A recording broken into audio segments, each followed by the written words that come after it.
നമസ്കാരം പ്രിയമുള്ളവരെ. അമേരിക്കയുടെ ഇറാന്റെ ആണവ നിലയങ്ങൾക്ക് മേലുള്ള ആക്രമണത്തെക്കുറിച്ച് ഏറ്റവും വിശ്വസിക്കാവുന്ന രീതിയിലുള്ള ഒരു പ്രസ്താവന പുറത്തു വരുന്നു എന്നതാണ് ഈ അവസരത്തിൽ ഏറ്റവും പ്രധാനപ്പെട്ട വാർത്ത.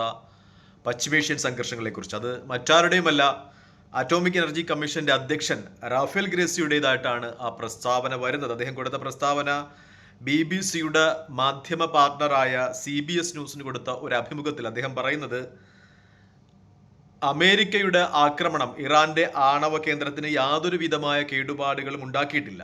പരിഹരിക്കപ്പെടാവുന്ന കേടുപാടുകൾ ഒഴിച്ച് അത്ര തീവ്രമായ കേടുപാടുകളൊന്നും ഉണ്ടാക്കിയിട്ടില്ല എന്നാണ് റാഫേൽ ഗ്രേസി, അന്താരാഷ്ട്ര ആണവ ഏജൻസിയുടെ ചെയർമാൻ, വ്യക്തമാക്കുന്നത്. അദ്ദേഹം പറയുന്നത്, മാസങ്ങൾക്കകം അറ്റകുറ്റപ്പണി ചെയ്ത് തീർക്കാവുന്ന ഒരു പരിക്കു മാത്രമേ അമേരിക്കയുടെ ആക്രമണത്തിൽ ഇറാന്റെ ആണവ കേന്ദ്രങ്ങൾക്കുണ്ടായിട്ടുള്ളൂ. അതിനുള്ള സാങ്കേതിക മികവും സാമ്പത്തികവുമായിട്ടുള്ള കഴിവുമൊക്കെ ഇറാനുണ്ട് എന്ന് റാഫേൽ ഗ്രേസി വ്യക്തമാക്കുകയാണ്. എന്തായാലും അറ്റോമിക് എനർജി ഏജൻസി കമ്മീഷൻ ചെയർമാന്റെ പ്രസ്താവനയേക്കാൾ വലുതല്ല നമ്മുടെ കേരളത്തിലെ ഈ സംഘപരിവാര അനുകൂല മാധ്യമങ്ങളുടെ ഒരു അറിവ്. കാരണം ഇതുമായി ബന്ധപ്പെട്ട് ഏറ്റവും കൂടുതൽ കാര്യങ്ങൾ അറിയാൻ കഴിയുന്നതും അതുമായി ബന്ധപ്പെട്ട വിശകലനങ്ങൾ നടത്താനും ഒക്കെ കഴിയുന്നത് റാഫേൽ ഗ്രേസിക്കാണ്. ഈ ആറ്റോമിക് എനർജി കമ്മീഷന്റെ അധ്യക്ഷനാണ്. അദ്ദേഹമാണ് പറയുന്നത്, അമേരിക്കയുടെ ആക്രമണം കൊണ്ട് ഇറാന്റെ ആണവ കേന്ദ്രങ്ങൾക്ക് സാരമായ പരിക്കുകളൊന്നും പറ്റിയിട്ടില്ല.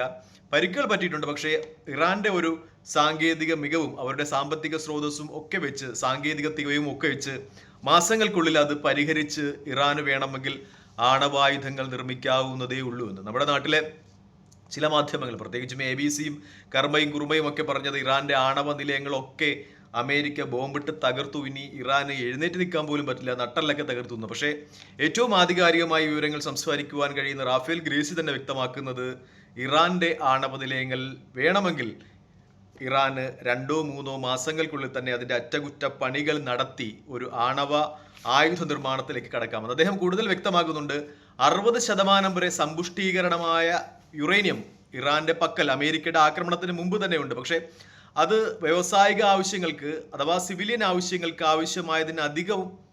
അതിനേക്കാൾ അധികം സമ്പുഷ്ടീകരിക്കപ്പെട്ടിട്ടുണ്ട്. 60% വേണ്ട സിവിലിയൻ ആവശ്യങ്ങൾക്കും വ്യാവസായിക ആവശ്യങ്ങൾക്കും. പക്ഷേ അത് ആണവായുധം നിർമ്മിക്കാവുന്ന തരത്തിലേക്കും അത്രമേലും എത്തിയിട്ടില്ല. പക്ഷേ ഇറാന്റെ ഒരു സാങ്കേതിക തികവ് വെച്ച് ആണവായുധം സാധ്യമാകുന്ന തരത്തിൽ സമ്പുഷ്ടീകരിക്കുവാൻ അധികം സമയം ആവശ്യമില്ല എന്ന് റാഫേൽ ഗ്രേസി വ്യക്തമാക്കുകയാണ്. നേരത്തെ റാഫേൽ ഗ്രേസിയുടെ ഈ പ്രസ്താവനയ്ക്ക് മുമ്പ് അദ്ദേഹം ഈ BBC-യുടെ ചാനലിൽ കൊടുക്കുന്ന ഈ അഭിമുഖത്തിന് മുമ്പ് നേരത്തെ CNN ഇതുമായി ബന്ധപ്പെട്ട ചില വാർത്തകൾ പ്രസിദ്ധീകരിച്ചു. CNN ഈ വാർത്തയ്ക്ക് ആധാരമായ വിവരം എന്ന് പറയുന്നത്, ആക്രമണം നടന്നതിനു ശേഷം ഇറാന്റെ സൈനിക മേധാവികൾ പരസ്പരം നടത്തിയ സംഭാഷണം അമേരിക്കൻ ഇന്റലിജൻസ് ഏജൻസി, പെന്റഗണിന്റെ ഇന്റലിജൻസ് ഏജൻസി ചോർത്തിയെടുത്തതാണ്. അതിന്റെ അടിസ്ഥാനത്തിലാണ് CNN ഇങ്ങനെ ഒരു വാർത്ത കൊടുത്തത്.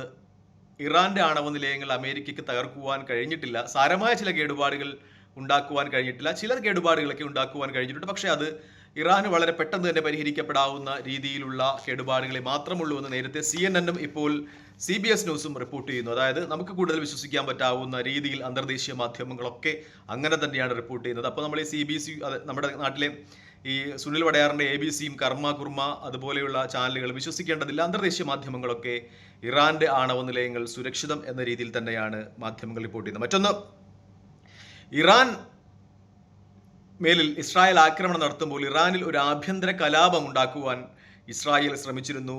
റിസ പഹ്ലവി, ഷായുടെ, നേരത്തെ ഇറാൻ ഭരിച്ചിരുന്ന ഷായുടെ പിൻഗാമിയെ കൊണ്ട് ഇസ്രായേൽ അങ്ങനെ ഒരു പ്രസ്താവന പുറപ്പെടുവിക്കുക തന്നെ ചെയ്തിരുന്നു. കാരണം ഇറാനിൽ ഇപ്പോൾ ഒരു ഭരണമാറ്റത്തിന് പറ്റിയ സമയമാണ് എന്ന് റിസ പഹ്ലവി, നേരത്തെ ഭരിച്ചിരുന്ന ഷായുടെ പിൻഗാമിയെ കൊണ്ട് ഇസ്രായേൽ ഒരു പ്രസ്താവന നടത്തിയിരുന്നു. കാരണം ഇസ്രായേൽ ആഗ്രഹിച്ചത് ഒരു ജനകീയ കലാപം, ആഭ്യന്തര കലാപത്തിലേക്ക് ഇറാനെ തള്ളിവിട്ടുകൊണ്ട് അവിടെ ഒരു ഭരണമാറ്റം, ഇസ്രായേലിന് അനുകൂലമായ ഒരു ഭരണമാറ്റം റിസ പഹ്ലവിയുടെയൊക്കെ നേതൃത്വത്തിൽ ഉണ്ടാക്കുക എന്നായിരുന്നു. പക്ഷേ അത് വളരെ നെഗറ്റീവായ ഒരു ഫലമാണ് ഉണ്ടാക്കിയതെന്ന രീതിയിൽ അന്തർദേശീയ മാധ്യമങ്ങളൊക്കെ റിപ്പോർട്ട് ചെയ്യുന്നുണ്ട്. ഇസ്രായേലിന്റെ ഈ രാജ്യത്തിനകത്ത്, ഇറാന്റെ അകത്ത് കലാപമുണ്ടാക്കാനുള്ള ശ്രമത്തെ ഇറാനികൾ വളരെ വേഗം തിരിച്ചറിഞ്ഞു. അവര് രാജ്യാഭിമാനത്തിൽ, ദേശാഭിമാനത്തിൽ ഊന്നിക്കൊണ്ട് ഒരു ഐക്യത്തിലെത്തി എന്ന രീതിയിലുള്ള വലിയ വിശകലനങ്ങളും അന്തർദേശീയ മാധ്യമങ്ങളൊക്കെ നടത്തുന്നുണ്ട്. അവർ പറയുന്നത്, ഇറാനികൾ വളരെ ആത്മാഭിമാനമുള്ളവരാണ്, അവർ ഇസ്രായേലിന്റെ ഈ കളികൾ തിരിച്ചറിഞ്ഞു എന്നാണ്. അവിടുത്തെ ഭരണത്തോട്, പ്രത്യേകിച്ചും മതാധിപത്യമുള്ള ഭരണത്തോട് ചെറിയ വിയോജിപ്പൊക്കെ ഉണ്ടായിരുന്ന ആളുകളും ഒരു ദേശീയ ഐക്യത്തിൻ്റെ പേരിൽ ഇപ്പോഴുള്ള ഭരണത്തോട് ഐക്യപ്പെടുന്നതും അവർക്ക് വേണ്ടി തെരുവിൽ ഇറങ്ങി ഗാംനയി അനുകൂല മുദ്രാവാക്യങ്ങൾ വിളിക്കുന്നതുമൊക്കെ നാം കണ്ടതാണ്. മറിച്ച് ഇസ്രായേലിൽ ഈ കൊക്കിന് വെച്ചത് ചങ്കിന് കൊണ്ടു എന്നത് പറഞ്ഞതുപോലെ ഇസ്രായേൽ അത്തരം ജനകീയ പ്രക്ഷോഭങ്ങൾ ഉണ്ടാകുന്നതും നമ്മൾ കണ്ടതാണ്. കാരണം ഇന്നലെയുമൊക്കെ അന്തർദേശീയ മാധ്യമങ്ങൾ റിപ്പോർട്ട് ചെയ്യുന്നത് ഇസ്രായേലിൽ സൈനിക ക്യാമ്പുകൾ, സൈനികരെയൊക്കെ ഇസ്രായേൽ ഈ ജനത ആക്രമിച്ചു എന്ന രീതിയിലുമായി ബന്ധപ്പെട്ടൊക്കെ വാർത്തകൾ വന്നതാണ്. എന്തായാലും ഇസ്രായേലിലും ഒരു ജനകീയ കലാപത്തിൻ്റെ ഒരു വാർത്ത മണക്കുന്നുണ്ട് എന്നാണ് ഈ അവസരത്തിൽ ഏറ്റവും പ്രധാനപ്പെട്ട വാർത്ത. മറ്റൊന്ന് ഇറാന്റെ ആരോപണമാണ്. ഇറാൻ പറയുന്നത് ഇസ്രായേൽ വീണ്ടും ആക്രമണത്തിന് കോപ്പുകൂട്ടുന്നു എന്നാണ്. അതുമായി ബന്ധപ്പെട്ട വാർത്തകളൊക്കെ ഇറാനിലെ പത്രങ്ങൾ റിപ്പോർട്ട് ചെയ്യുന്നുണ്ട്. അമേരിക്കയിൽ നിന്നും യൂറോപ്പിൽ നിന്നും ധാരാളം ആയുധങ്ങൾ ശേഖരിക്കുന്നു എന്ന വാർത്ത ഇറാനിലെ മാധ്യമങ്ങൾ റിപ്പോർട്ട് ചെയ്യുന്നു. എന്തായാലും ഇതുമായി ബന്ധപ്പെട്ട് കൂടുതൽ വിവരങ്ങളൊക്കെ വരുവാനിരിക്കുന്നേ ഉള്ളൂ. ഇറാന്റെ ഒരു ആരോപണം എന്ന് പറയുന്നത് ഇസ്രായേൽ വെടിനിർത്തിയത് തന്നെ, ഈ വെടിനിർത്തലിലേക്ക് വന്നത് തന്നെ ഈ ആയുധങ്ങളുടെയൊക്കെ സ്റ്റോക്ക് കുറഞ്ഞത് കൊണ്ടാണ്. ഇപ്പോൾ യൂറോപ്പിൽ നിന്നും അമേരിക്കയിൽ നിന്നും ഇസ്രായേൽ ആയുധങ്ങൾ ഒരുപാട് ശേഖരിക്കുന്നു.